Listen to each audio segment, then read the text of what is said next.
Good evening, good morning, or good afternoon, wherever you are and whatever time you're listening to us. Welcome to another episode of Pages to Progress.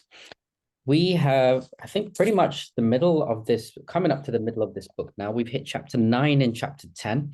If you have been joining us on the journey, we thank you and we just hope that you're getting something from it. I'm joined here with James. I'm joined here with Dee. Matt's taking a break this week.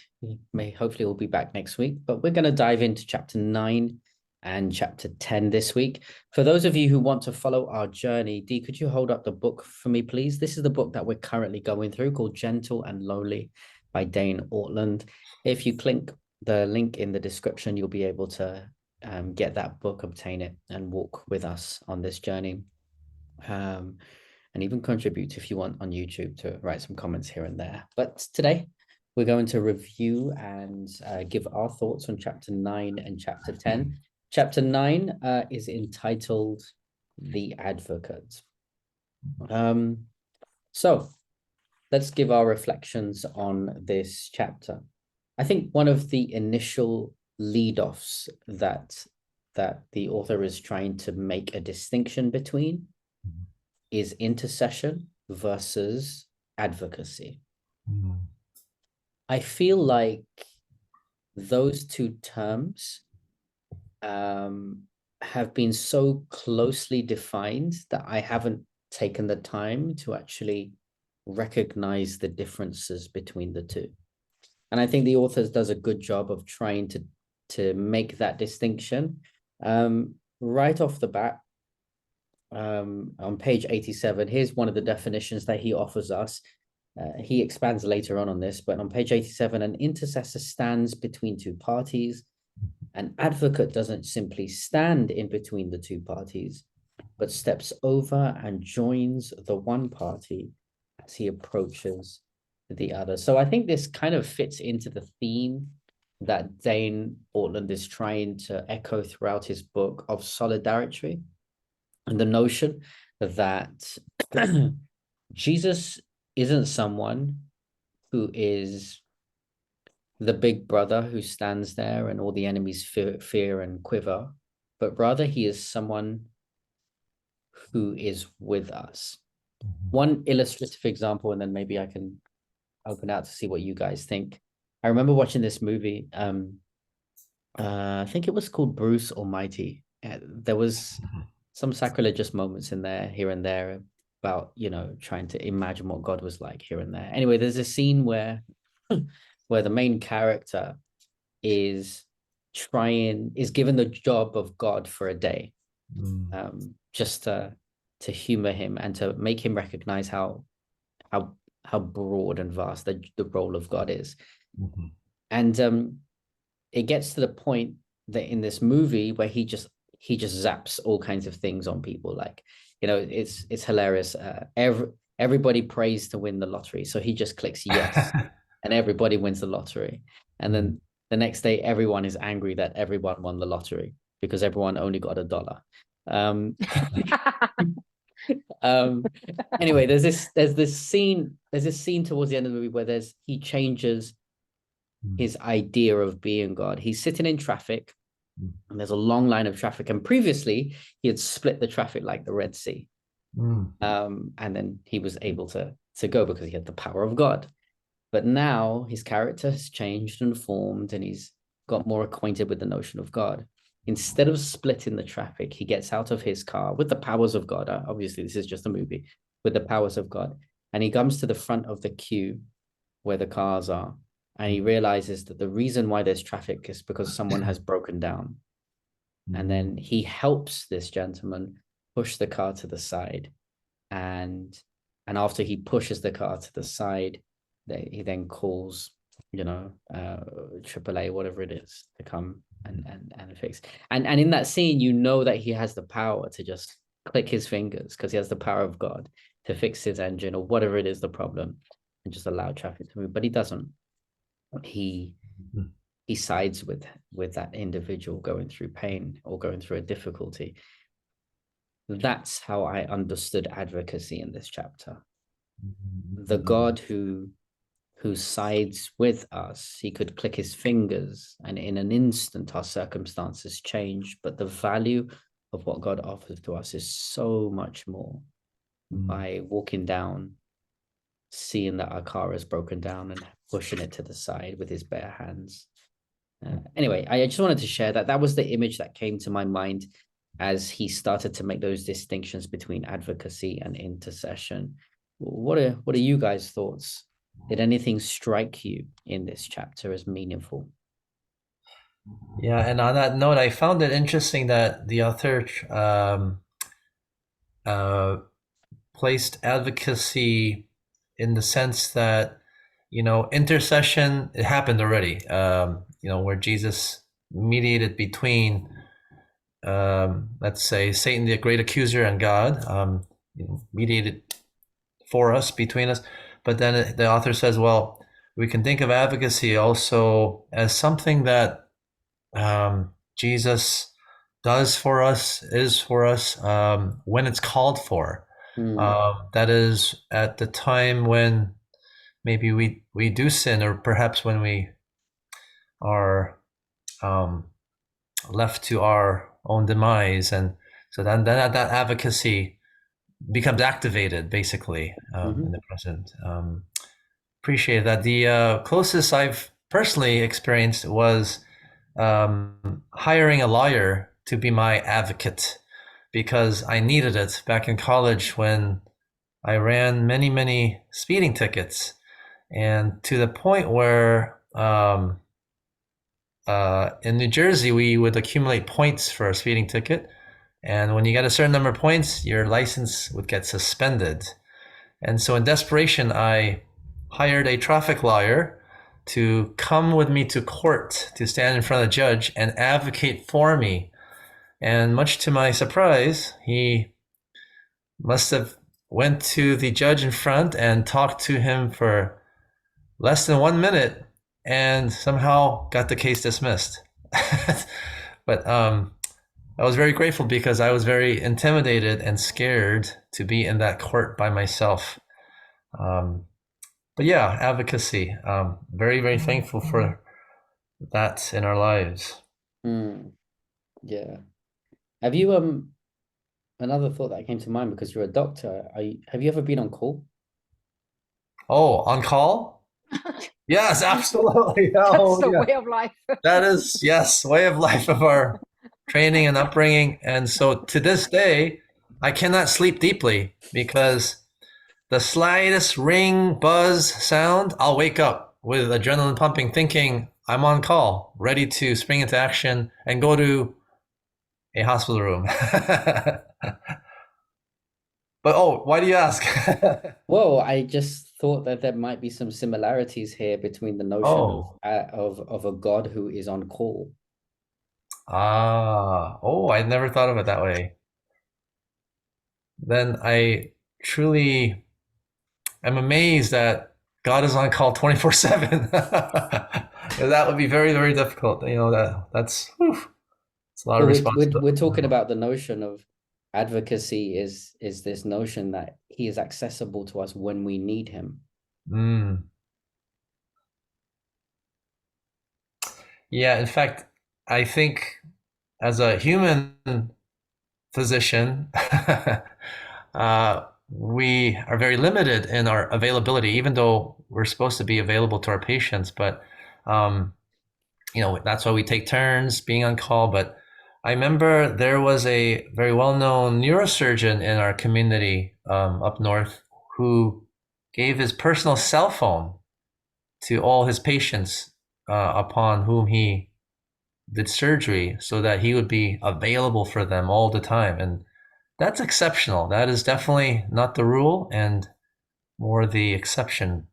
But you're right. I guess we do have a direct phone line to God via prayer, or just simply speaking with him in our hearts when we need him, when we need his advocacy.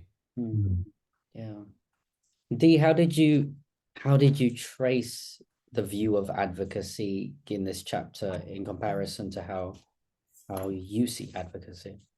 Well, I've um, I don't think I've made the quite a distinction uh, as far as how the author does it. I mean, here author is saying intercession is something that that Jesus does all the time, and which I understand now. I think I understand because without Jesus being in between the Father God and us, we basically cannot access God without Jesus there in the middle, right? So that's what he's doing. We need him to be our intercessor, right? So and then the advocacy being that only on occasion when we are in need of it, um, when he calls for it, especially in a sin situation, then he's there aligning himself with us to be uh, basically speaking on our behalf. I've always identified Jesus as being our advocate, and that's one of my favorite character of Jesus. And some I think again goes back to probably again this idea of solidarity that this being is at is going to be there for you when you really need it, when it's going to count. And I, in my own personal life, I've been able to let go of a number of should I say unfairness, or maybe even lies, or just something that might be injustice in my perspective. I've been able to let it go, believing that I have Jesus as my advocate. If I cannot explain it, or if I'm not given the chance to explain it, or even if I do, somebody believes something else, I feel okay. I can let it go, knowing that Jesus knows everything, and He's just going to be my advocate. So it's just one of those things that I identify very strongly with. And I think I James, probably you too, being in our profession, in healthcare profession, especially working with the vulnerable people, we are constantly taught, we're constantly in conversation about being an advocate for the vulnerable people. And I think that really resonates with me because these people need an advocate because they can't do it on their own. And he does go into talking about later on, I think in the chapter, about us, we have this innate desire, innate need to always be defending ourselves. But when we're defending ourselves, we're not able to do it in a way, I think, the way it's a selfishness again, because of our sin. But yeah, for me, just knowing that I have this advocate, it's a strong encouragement, and I one thing I can really resonate with. Yeah, you really guided us in, well, guided me into my next question that kind of led us into how did you respond to the notion of self-advocacy and self-exonerating and self-defending. I responded to, I think it hit a nerve for me because for me, yeah, I kind of resonate with a little bit of James's illustration of standing in the court. I don't know how young you were, but I do recognize the fear of being in a space that is completely out of your depth and feeling to yourself that the judge is going to give the worst news or whatever it is. Right. And you feel in those moments almost incapacitated. And yet in those moments you're still trying to justify, still trying to say, well, the only reason why I did this is because this and because of that, and if that wasn't here, then I wouldn't have done this. And I find myself having these internal conversations with God about things that happen. Oh, if only things were different, kind of thing.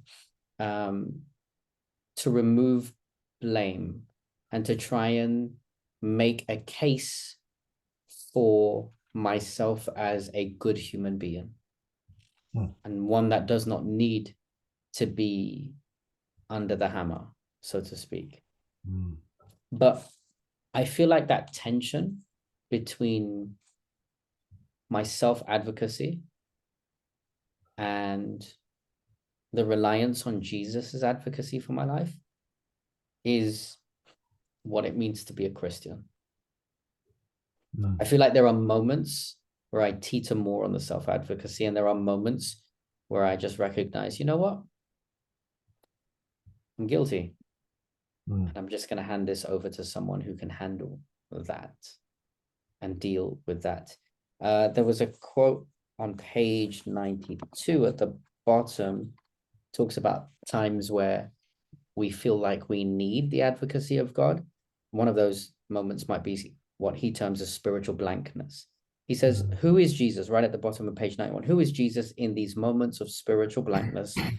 Not who is he once you conquer that sin, but who is he in the midst of it? And I think that Dane was reminding us of a God who is ever loving throughout the process of the courtroom, not after the pronouncement has been made, not while, not after a judgment has been made or you've been freed or consequences. No, not after you've changed even and become a better human. But advocacy is also about standing by you, with you through that process. I thought that was quite powerful. I thought that definitely did something for me. Any other thoughts on this chapter before we move on? Did you have anything, James? No, just the last few minutes evokes a lot of thoughts, and I just have to share this one because I think it's kind of relevant. But I just recently started reading another book that my son is reading. It's called Just Mercy, and it's a nonfiction book about a Harvard lawyer who gets involved with death row prisoners in Alabama. And as you read the description of the justice system and the lack of advocacy for some of these prisoners, you can't help but feel sympathetic in their situation. Some of them actually wrongfully in prison and quite innocent, but just due to circumstances and the way the system had treated them. But this lawyer tries to become their advocate, and a lot of them are just so grateful, and they're given hope, and they're given, some of them sing in prison for the first time. One prisoner was remarked of just praising God with a hymn because, wow, someone actually cares about him and is willing to go along this journey of being in death row, awaiting potential capital punishment. And so it made me realize that, maybe even in my life, yes, I have different defense mechanisms and self-advocacy, rhetoric, and, just motivations. But to some degree, maybe I need to realize the dire straits of my own situation and how desperately in my abandoned state I need an advocate for me to appreciate an advocate. I just thought I would throw that out there because, as Dee and Pastor Sam talked about how meaningful an advocate is, maybe some of us may not realize how truly meaningful and how amazing that is to have. So maybe that offers a good segue as we pull the heartstrings. Well, can I go make on. another You wanted comment? to add? Yeah, I do want to add one more comment. Is that the author writes that the work of advocacy is representing Christ's heart. And I think I see the difference between intercession and the advocacy is that for someone to play intercessory role, it can be very objective role, and you don't have to necessarily be involved in a heart or feeling, wise. Whereas advocacy, there is a true caring. There's a heart connection. There it needs to have that. There's true caring for that individual person, that situation, that pulls you to be an advocate. And so there is a heart matter. And this is, I see. So I understand why this author is saying that it is Christ's heart, the advocacy. Yeah. Thank I you can for see that. mentioning that, for highlighting that conclusion, because it's so important, which leads us to the beauty of heart's Christ, the beauty of the heart of Christ in chapter 10. I think that's a perfect segue. Okay, guys, this chapter was good. I struggled though. Let me see what did I struggle with? I highlighted a bunch of different things. It's not that I disagreed with any of the chapter. I actually agreed with everything that the chapter had to offer. I struggled with the engagement of my heart to view the loveliness of Jesus. I guess I struggled with trying to emotionally connect, because let me quote page 98 leading on to 99. Maybe we think of God and Christ in terms of truth, not beauty. But the whole reason we care about sound doctrine is for the sake of preserving God's beauty. I felt like this entire chapter was Dane trying to push at us to say, feel him, recognize he is a beautiful God. He is a lovely God. He is one to be marveled at and awed at. I feel like I use those words to describe, and have used those words to describe God in probably more of a clinical way than an actual touchy-feely way. I don't know if I'm communicating well what I want to try and say. But I guess I'm trying to say that sometimes I struggle to emotionally engage with this God and look at him and find him attractive. It's not that I find him unattractive, but it's, yeah. Does that make sense? Yeah. Like I said, for me, Christ as an advocate and just the heart of Christ is two things that resonates with me the most. That's what I love about him the most. And I it's I always thought that if people can truly experience this gentle heart of Christ, like there will be no way that we could refuse him. That's my mindset. I don't, but of course, it's always that we study so much about like what Christ did, and that's all good, but like you just said, Pastor Sam, like we need to be able to absorb that, like not just intellectually but with their heart, at emotional level. And if we can't do that, I think definitely we're missing out on this true heart of Christ, because I think that's ultimately, at the end of the day, it's not the theology or the doctrine, and those are all important, yet it's that if we can just see the heart of Christ, I think that we can help but end up falling in love with him too. I think for a long time I have not allowed doctrine to reveal God's beauty, but I've used doctrine to serve as an apologetic, to defend God. And yeah, God just wants to be seen as beautiful because he is. Anyway, that's another thing that I was working through. Any thoughts, James? I'm just trying to The closest I could try to understand is when I'm working as a physician.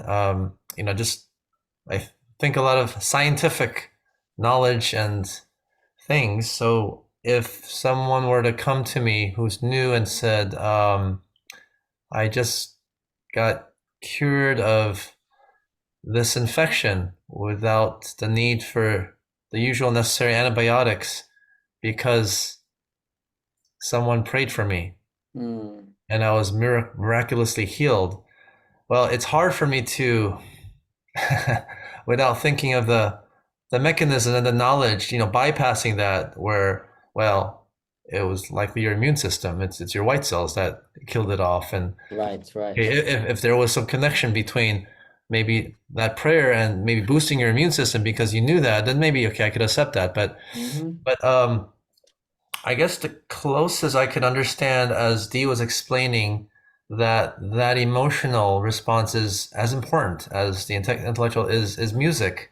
Mm, Um, you know, when I listen to a music piece I really like or it really resonates, I listen to the lyrics intellectually, but the actual melody is what evokes that amazing emotional mm, response where I'm like, wow, this is inspiring music.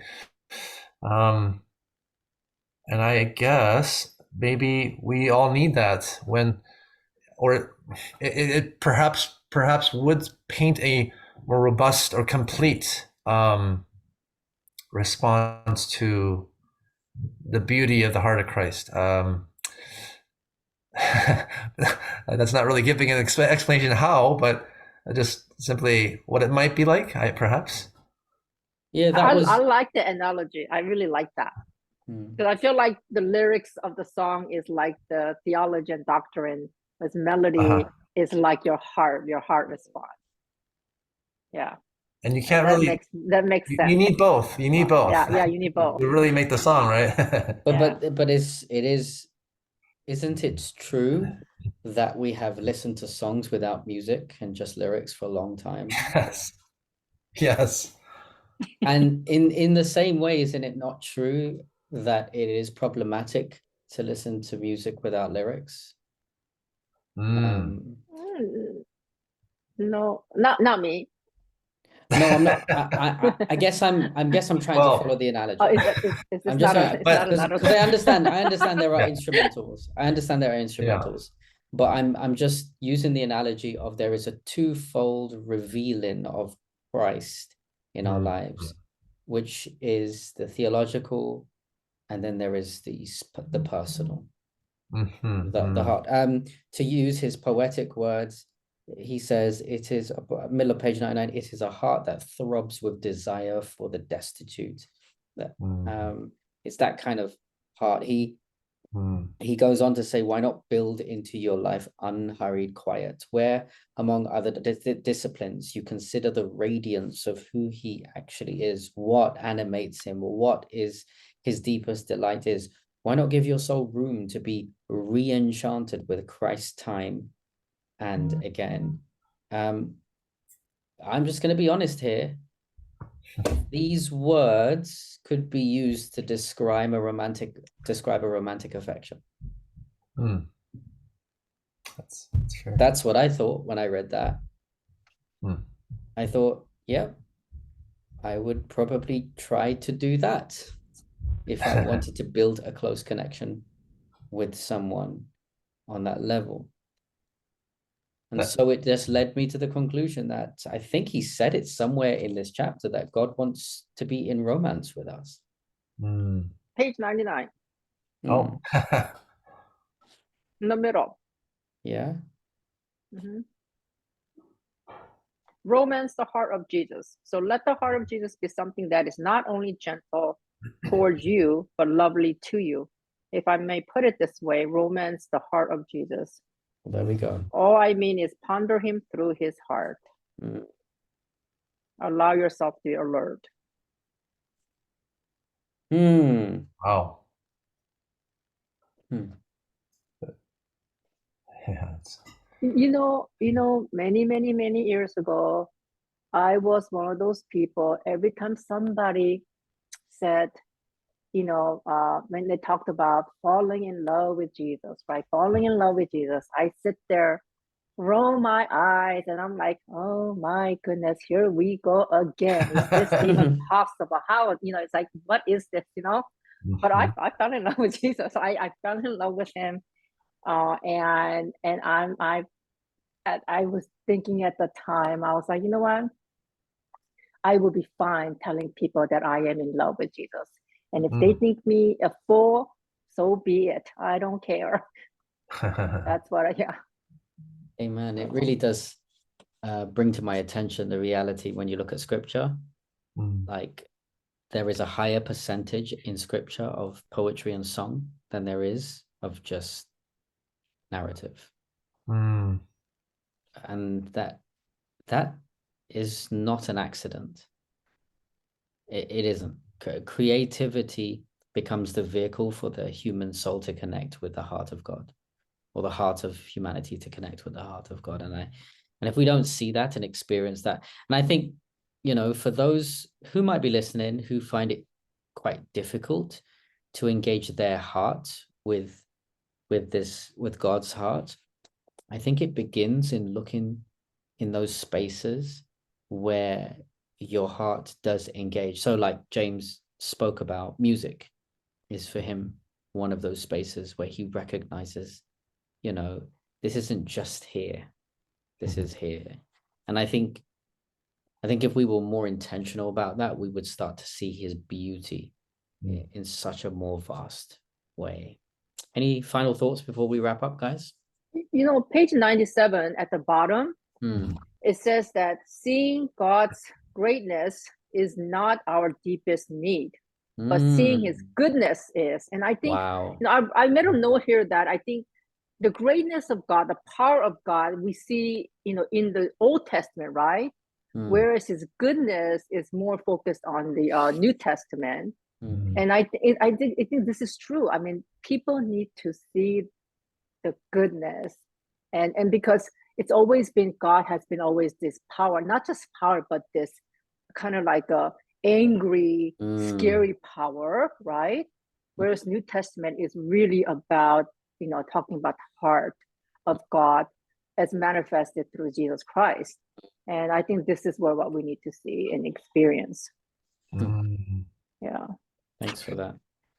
This the last part of this chapter, I'm guessing the author is a parent, because he very overtly expresses his thoughts about the youth, the young people in our church. And this very talking about trying to capture and appreciate the beauty of the heart of Christ. That's actually the goal of children's ministry. I mean, that's what, as parents, as Sabbath school teachers, that's what we are striving to do, to help be instruments to just show a glimpse and just provide the opportunity for kids and youth to develop that. Because if they don't capture the beauty of that, then they're gonna miss it, and they're just gonna go away without having experienced that. And he put some language to that on page 100. He said, our goal is that our kids would leave the house at 18 and be unable to live the rest of their lives believing that their sins and sufferings repel Christ. Like, that would be the greatest victory that we have, for people to recognize that Christ is drawn to them. And that is beautiful. Yeah. Well, guys, I think that brings us to the end of this week. If you want to join us on this journey, then please do click the link in the description for the book. The book that we are currently going through is Gentle and Lonely, Thanks D, by Dane Ortland. We invite you to come on this journey with us. Next week, we will go into the next chapters. Chapter 11, the emotional life of Christ. I thought we just got emotional in this chapter, but anyway, there's more emotions to come. And the emotional life of Christ in chapter 11, and then in chapter 12, a tender friend. But from us this evening, we want to wish you God's richest blessings, and we will see you next week for the next episode of Pages to Progress. God bless you. Bye-bye.